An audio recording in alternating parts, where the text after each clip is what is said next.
Bonjour messieurs et dames, bienvenue dans cette vidéo dédiée à la découverte de Python.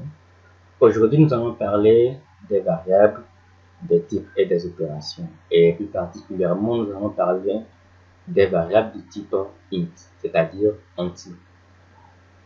D'abord, c'est quoi le type d'une variable? Le type d'une variable, c'est simplement le type de ce qu'elle contient, c'est-à-dire la nature de ce qu'elle contient.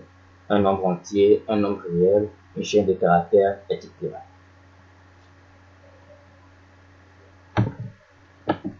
Je vais aller créer un projet.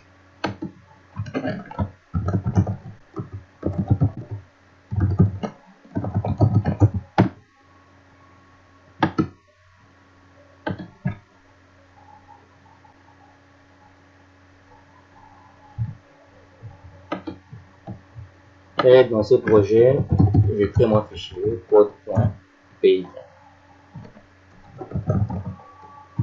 Âge égale 22. Âge égale 22. Ma variable âge ici est de type entier, de type int. Tout simplement parce que ce qu'elle contient, c'est un entier.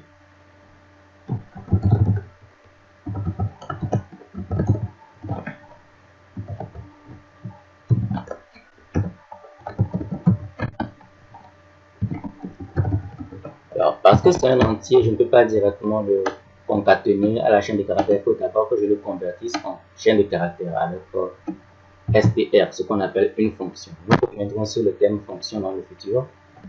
Mais en bref, je convertis âge qui est de type entier en chaîne de caractères ici pour pouvoir l'afficher.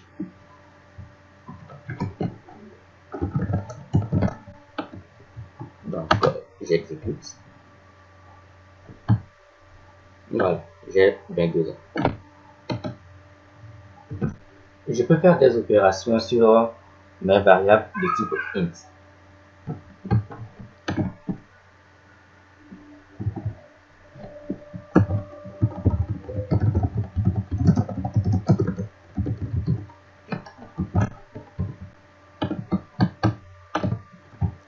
Alors, opération sur une variable. Supposons que j'ai ma variable temp.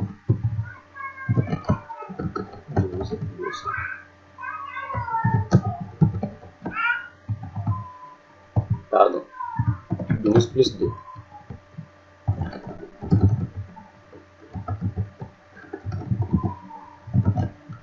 Temp égale.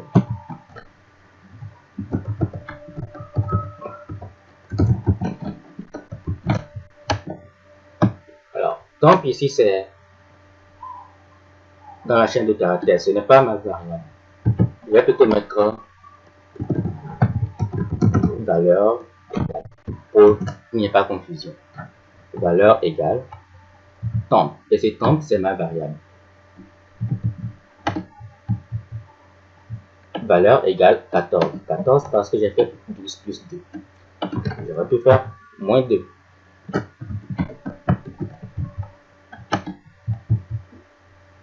Ouais, valeur égale 10.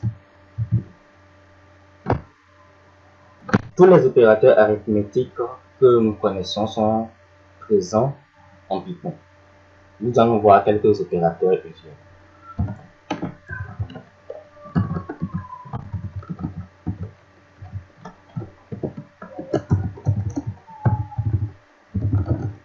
L'addition, son symbole c'est le plus. Soustraction, son symbole c'est le moins. La multiplication,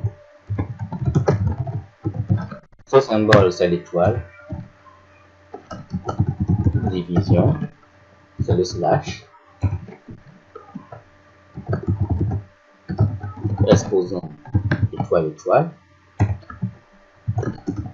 Modulo, ce qu'on appelle modulo, c'est le reste de la division entière.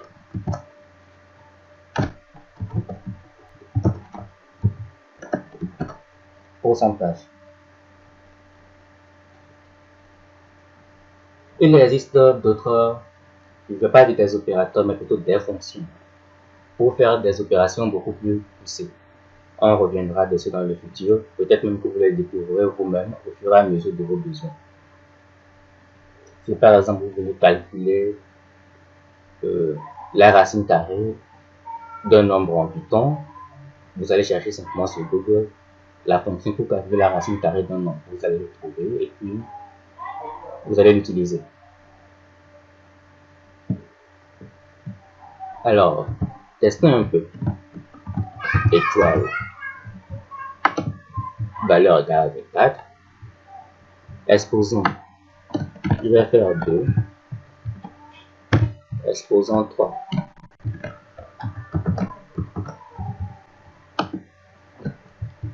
Deux exposant 3, 8. Modulo, je vais faire 5. Modulo 2. 1.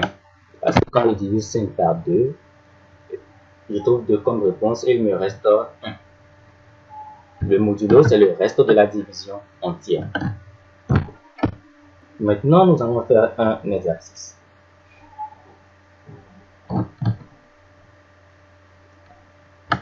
Je vais créer un fichier exoinc.py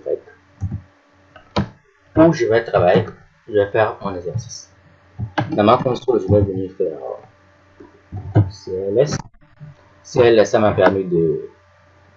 Voilà, je suis venu tout en... J'ai vidé ma console en quelque sorte. Les anciens éléments sont partis en rouge, ils ne me dérangent plus.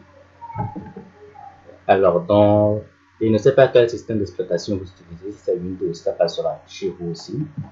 Si ce n'est pas Windows, non, c'est CLS, c'est Clear. Vous trouverez.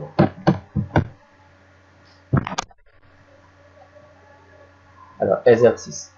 Créer un fichier, exercice. Calculer un fichier à partir d'un programme de périmètre d'un terrain qui fait 25 mètres de long sur 12 mètres de large, de même que son aire. C'est notre premier exercice, on va le faire correctement. On me dit de créer un programme pour calculer le périmètre d'un terrain. Mon terrain il fait 25 mètres de long sur 12 mètres de large. Et je dois également calculer l'aire de ce terrain, rien de plus simple, c'est de la mathématique très simple.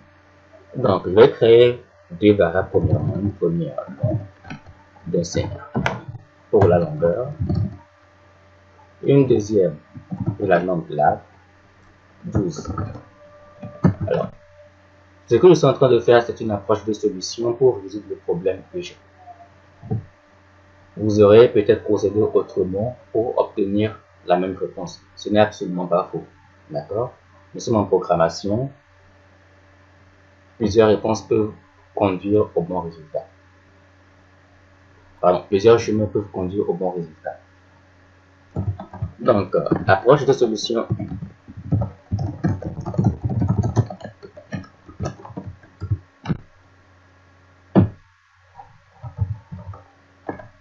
Le périmètre d'un longueur, périmètre d'un rectangle, longueur plus largeur fois 2. Longueur plus largeur fois 2. Donc, il est important de savoir que la priorité des opérateurs mathématiques que nous connaissons de manière usuelle s'applique également ici en programmation. Donc, nous avons également le concept des parenthèses justement pour nous aider à gérer la situation. Donc, longueur plus largeur premièrement fois 2. Et j'ai mon périmètre.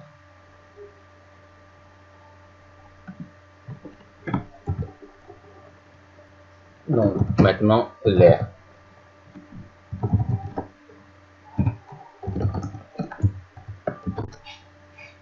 C'est tout. Donc, print périmètre.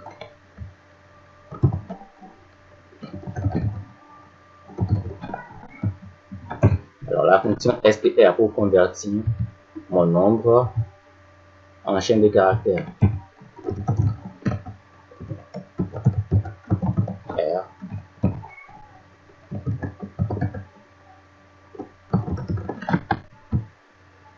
Et voilà. J'exécute. Périmètre 74, R 300. Sincèrement, je ne veux pas prendre ma calculatrice pour faire les calculs, vérifier si c'est correct. j'ai simplement posé une formule. C'est l'ordinateur qui fait le calcul pour moi, donc c'est forcément correct. Si d'aventure ma réponse est fausse, c'est moi qui ai mal défini la formule. C'est tout. L'ordinateur ne fait jamais d'erreur, c'est toujours le programmeur qui est en cause.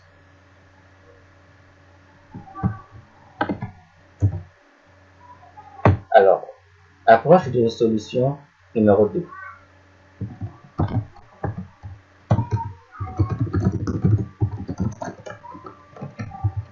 Je fais print périmètre. Cette fois, je mets égal pour que dans la console, je puisse le différencier de celui-ci. Plus str.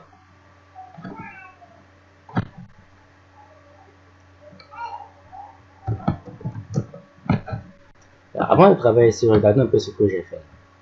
Ici, j'ai fait l'opération, j'ai affecté le résultat à une variable. J'ai fait l'opération, j'ai affecté le résultat à une variable. Ensuite, j'ai utilisé la variable là, j'ai utilisé l'autre variable ici. Là, dans l'approche de solution 2, je ne passe pas par une variable. Je fais automatiquement mon opération. Il va venir copier ceci.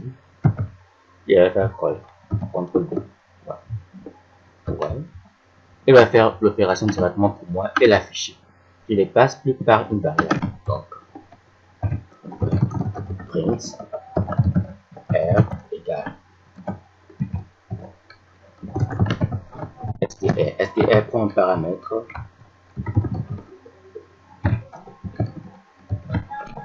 Voilà. Alors, qu'est-ce qui se passe ici? Tout simplement, il fait l'opération longue fois large. Le résultat, il l'injecte en paramètre à cette fonction et puis il l'affiche automatiquement. Voilà, périmètre égale 74, R égale 300. Voilà, l'égalité, c'est l'approche de solution 2. Ok, merci pour votre attention. Maintenant, un exercice pour vous, pour la route. Créer un programme qui calcule l'aire d'un carré dont le côté est de 4 mètres. Nous voici, messieurs, à la fin de cette vidéo. Si vous avez des questions, posez-les dans les commentaires. Merci et à bientôt.